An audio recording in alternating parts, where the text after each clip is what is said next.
The Germans came expecting another easy victory. They'd crushed these Americans once already, humiliated them, embarrassed them, made their own allies wonder whether the U.S. Army even belonged in the war. So when 50 German tanks rolled out of a mountain pass at sunrise, they moved with the confidence of predators returning to familiar ground. What they didn't know was that the Americans waiting in that valley weren't the same troops they ran over at Kasserine Pass. In just 27 days, something inside the U.S. Army had shifted. Hard. That morning. Still, a thin layer of dawn haze clung to the ridgelines. Terry de la Mesa Allen stood on a rise overlooking the valley, field glasses locked on to the approaching panzers.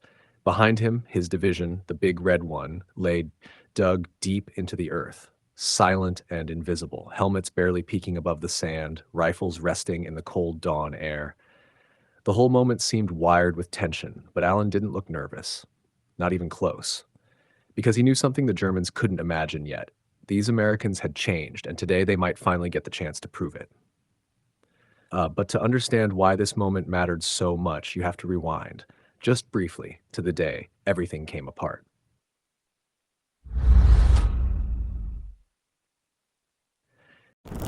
Kasserine Pass, February 19th, 1943. Rommel's forces hit the Americans with a level of coordination and experience the U.S. troops simply didn't have yet. Units were scattered across miles of desert, isolated pockets with almost no mutual support. Radios died, orders didn't reach anyone, and artillery couldn't mass fire when it mattered most. Some soldiers had never even seen a German tank before. Many hadn't dug deep enough to survive what came next. And when the panzers finally arrived, they didn't pause. They rolled straight over shallow American foxholes, treads grinding, metal screaming, crushing men who had dug too shallow to survive. It was the kind of battlefield moment that sears itself into a soldier's memory. Chaos erupted, the key and shouting. Units retreated in confusion, some straight into German positions. Air support never arrived. Artillery crews abandoned their guns under direct tank fire. By the time the chaos finally stopped, the U.S. had lost 6,500 men and nearly 200 tanks. And the world noticed instantly. British commanders doubted American capability. German officers mocked them openly. Newspapers back home printed the disaster without holding back. And hanging over everything was the worst man. If the Americans couldn't survive one German attack in North Africa, how could they ever lead the invasion of Europe? But Eisenhower didn't blame the soldiers. He blamed the system, doctrine, leadership, coordination, and he decided the U.S. Army wasn't going to spend years recovering like other nations had. It would rebuild itself now, faster than any Allied force up to that point. That decision ignited a transformation so rapid it still feels unreal. But the army that crawled out of Kasserine wasn't the army standing ready in the Guettar Valley. Which brings us back to Terry Allen on that ridge, watching the German tanks crawl across the valley floor with the same predator confidence they'd shown at Kasserine. Only this time, they were heading straight into a very different army. Those crews thought they were facing the same Americans they crushed before. They expected fear. They expected panic. They expected another collapse. Allen knew they were wrong. Behind him were soldiers who'd been retrained, reorganized, and reforged into something new. They hadn't been tested since the overhaul, but they were about to be. And by sunset, those inexperienced Americans were going to spring a surprise the Germans never saw coming. And the man who triggers the next stage of that transformation, what he does in his first 24 hours, changes everything. And it starts the moment he arrives. The arrival that changes everything. 2 days after the disaster at Kasserine, something happened inside the U.S. Army that no one, especially not the Germans, saw coming. Eisenhower made a decision so sharp and so sudden it rippled through every command tent in North Africa. He relieved General Lloyd Fredendall of command, quietly, brutally, without ceremony. Fredendall had been directing the war from 70 miles behind the front, sealed inside a canyon fortress carved so deep into the rock that it echoed with its own silence, like a man hiding from his own battlefield. He never walked the ground, never saw the positions his men were dying in. His forces were scattered across the desert in fragmented pockets of men with no ability to support one another. When the Germans attacked, they sliced through those pockets with ease. Eisenhower wasn't going to let that happen again. So he brought in a man who was everything Fredendall was not. General George S. Patton. Patton didn't arrive. He hit North Africa like a thunderclap. At 10 a.m. on March 6th, he assumed command of 2 corps, and from that second on, nothing was the same. He had 17 days, just 17, to turn a humiliated, disorganized force into one capable of standing against one of Germany's most experienced armored divisions. And Patton went to work instantly. The first thing he attacked wasn't tactics, equipment, or strategy. It was discipline. Every soldier was ordered to wear a full clean uniform at all times. Helmets on, leggings on, insignia correct, boots shined. If a man failed the standard, he paid for it. Officers who didn't enforce the rules were relieved immediately. Patton drove through the lines himself, stopping jeeps, inspecting rifles, grilling soldiers, fining officers for missing neckties. And when he found a foxhole that wasn't deep enough, he made him dig it again. Right there. No excuses. To Patton, discipline wasn't about looking sharp, it was about staying alive. At first, the troops hated him. They muttered, they rolled their eyes, they complained that he cared more about appearances than survival. But beneath the frustration, Patton saw what they couldn't yet see, an army that had accepted failure as normal. And he was there to break that mindset. Slowly, the transformation began. Morning formations snapped into crisp lines, rifles gleamed from constant cleaning, vehicles were maintained like lifelines, and radios actually worked because crews tested them relentlessly. Squad leaders drilled maneuvers again and again. Platoon leaders walked the terrain before dawn, learning every fold and rise of the ground, where they could move and where they could die. The complaints faded. Precision took its place. Meanwhile, Eisenhower's staff was reshaping how the army fought. Artillery no longer fired as scattered guns. It struck like a single thunderous fist. Tank destroyers stopped wandering the desert alone and began moving like coordinated wolf packs. Armor units shifted from dueling German tanks head-on to supporting infantry in tight, orchestrated movements. And divisions finally shared standardized radio channels, ending the deadly silence that had crippled them at Kasserine. Morale and doctrine rose together, two edges of a blade being sharpened at once. By the end of 17 days, 2 Corps was unrecognizable. Officers felt it. Soldiers felt it. Even British liaison teams whispered about the change. Something dangerous was forming here. Dangerous for anyone who still believed the Americans were the same force they had crushed weeks earlier. On March 17th, Patton's rebuilt units pushed toward Gafsa and then toward El Guettar. No one knew what was coming, but every man felt it. They weren't the same army anymore. And when dawn broke on March 22nd, the Germans were about to meet that new army head-on at point-blank range. What happened in those first hours didn't just change the battle, it rewrote the entire North African campaign. The valley that fought back dawn broke over El Guettar on March 23, 1943, but the light didn't bring peace with it. It revealed shapes, movement, the faint silhouettes of armor shifting in the early haze. The air was cool, but the earth beneath it felt coiled, like something waiting to strike. Terry Allen stood on the same ridge he had watched the Germans from before, but this time the ground below wasn't trembling with uncertainty. The Americans were dug in deep, silent, steady. At 6 a.m., the first German shells came screaming in. No warning, no probing shots, just violence. Bursts tore across the American line, shaking the valley in sharp, ripping waves. Earth jumped, sand sprayed. Men pressed deeper into their foxholes as the barrage thundered across the slopes like sound traveling through stone. But the Americans didn't break. Across the valley, the German 10th Panzer Division prepared for what they assumed would be another easy victory. They had crushed American defenses at Kasserine. Why would today be different? Their orders were simple: break the big red one, roll through the valley, and split the American line before breakfast. It should have been simple. At 6:30 a.m., the German tanks appeared, dark silhouettes crawling over a distant ridge, one row after another. Sunlight glinted off their armor. Engines rumbled in a low, hunting rhythm, confident and steady. Through his field glasses, Allen didn't see fear this time. He saw something else rising in his men's eyes: anticipation. The Germans picked up speed as they descended the far slope, panzers in front, infantry marching behind. They expected open desert. They expected disarray. They expected the past. Instead, they advanced into a valley wired with invisible guns. Allen dropped his hand. American artillery answered. Not scattered guns, not isolated batteries. A disciplined, synchronized orchestra of destruction. Dozens of guns fired at once, 105s, 155s, every tube the division had. The valley erupted into a roaring wall of steel.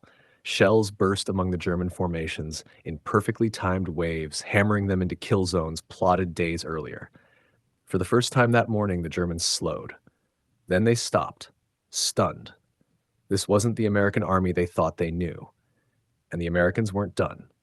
Hidden along the folds of the valley floor, M10 tank destroyers waited until the panzers closed the distance. Then they opened fire, armor-piercing rounds cracking through the air. German tank commanders, expecting chaos, suddenly found their flanks collapsing under guns they never saw. Still, the 10th Panzer pushed forward. They were veterans. They had driven through worse. But they hadn't driven through this.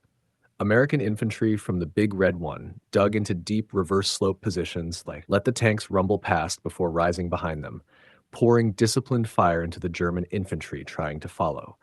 Grenades, machine guns, rifles, coordinated and controlled. These weren't the same soldiers from Kasserine. Their movements were clean, their communication sharp, their lines held. The German advance began to fracture. By 8 a.m., smoke drifted through the valley in slow gray sheets. Burning metal littered the slopes. Shouts and detonations blended into one continuous wave of noise. And through it all, American artillery kept pounding, timed barrages landing with relentless precision, breaking every attempt the Germans made to regroup.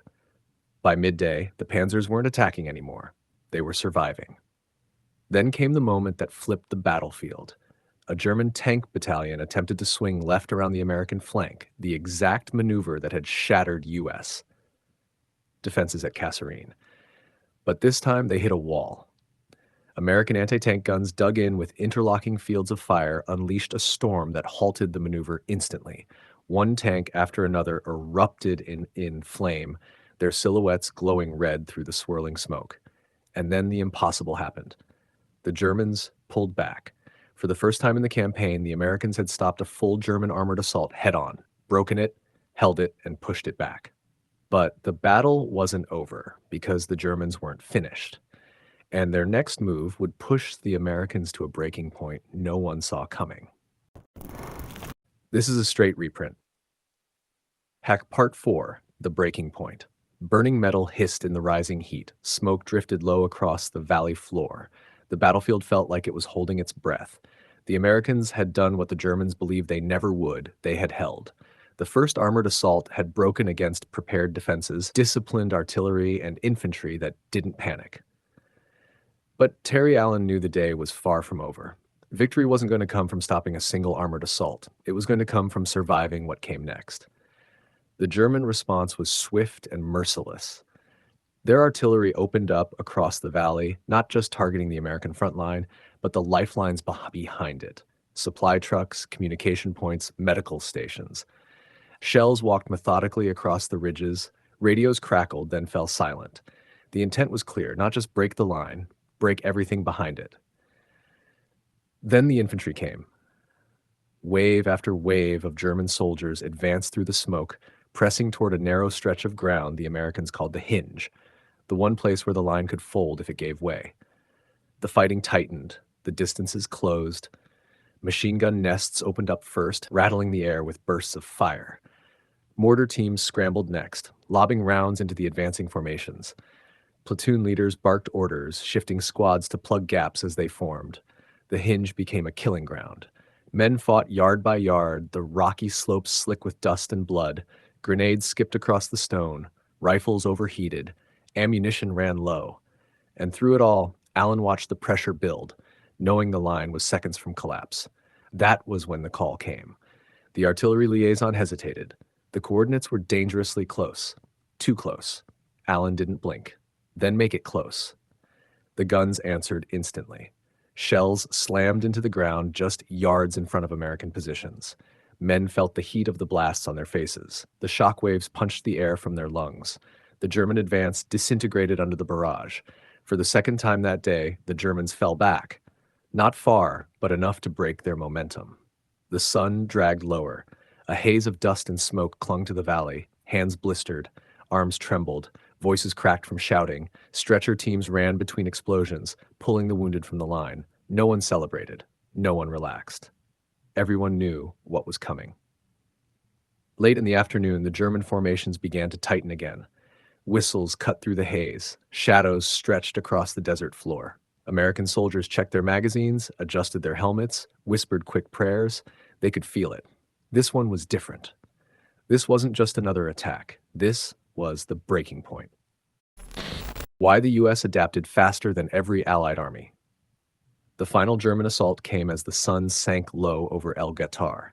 It wasn't coordinated or elegant. It was desperation, the last violent push of a force that had spent the entire day trying to break the Americans. The desert trembled under the final blow. The Americans held their breath. Then they fought. Machine guns roared, mortars thumped, rifle volleys tore into the advancing formations. Tank destroyer crews, nearly out of ammunition, fired their remaining rounds with measured precision. Artillery crews, exhausted and running on instinct, sent their last shells in tight, punishing waves. The German assault smashed into the American line and broke apart. By sunset, the 10th Panzer Division was pulling back for the third and final time. The battlefield fell into a wounded silence, smoke drifting between shattered armor, medics weaving through the wreckage, the echoes of gunfire fading into the desert wind. Terry Allen walked the ridge as the light died, watching his men climb out of their foxholes. Dirty, exhausted, shaken, but standing. A month earlier, these same soldiers had broken at Kasserine. Today, they had stopped one of Germany's most experienced armored divisions head-on. They hadn't done it with luck. They hadn't done it with numbers. They did it because they adapted. And that adaptation came from 5 powerful forces working together.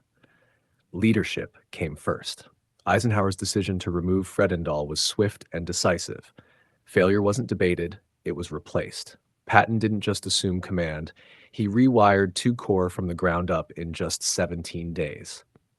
Discipline followed. Not decorative, not ceremonial. Survival-focused discipline. Clean uniforms, maintained equipment, rehearsed drills, functional radios, confidence rebuilt from the inside out. Then came tactical evolution. Artillery became a coordinated fist instead of scattered guns.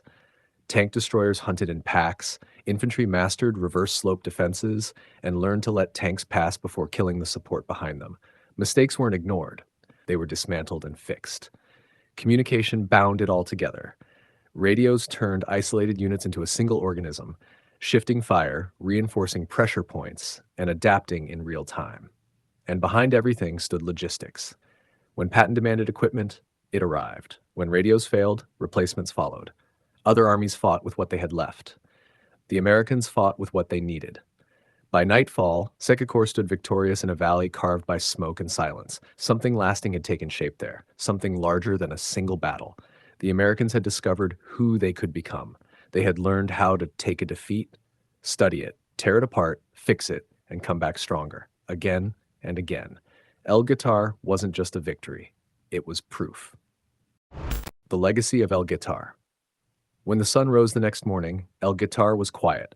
Smoke drifted thinly through the valley. The heat stirred gently against shattered metal, and far from this silent battleground, news traveled quickly, sweeping across North Africa, reaching London, and eventually echoing all the way to Berlin. For the first time in the war, the world saw something new in the Americans. Not potential, not promise, but proof. El Guettar was more than a victory. It was a debut. Allied officers who had once doubted American readiness now saw an army that could absorb a defeat, rebuild itself, and return sharper in weeks. British commanders began requesting American units as partners, not burdens. Even German field reports warned of a force that was learning quickly and fighting with increasing precision. And the consequences reached far beyond that valley. The men who fought at El Guettar carried its lessons into Sicily. They climbed the mountains of Italy with a discipline forged under Patton and Allen. Bradley's rise, Patton's aggression, Allen's steadiness, all of it shaped an army that improved with every campaign. And when American troops landed in Normandy a year later, they were no longer the inexperienced force that broke at Kasserine. They were the army reborn at El Guettar. Logistics had evolved into a global engine. Communications had hardened into a battlefield language. Artillery had become a decisive instrument, Infantry and armor moved together with instinct, not hesitation. Most importantly, the U.S. Army embraced a culture that rewarded rapid learning. Fast corrections, fast improvements, fast evolution. Mistakes weren't signs of weakness. They were fuel. The Americans had discovered who they could become. They learned how to take a defeat, study it, tear it apart, fix it, and come back stronger. Again and again. El Guettar wasn't the end of a story. It was the beginning of one. Adaptation wasn't a skill. It was a weapon.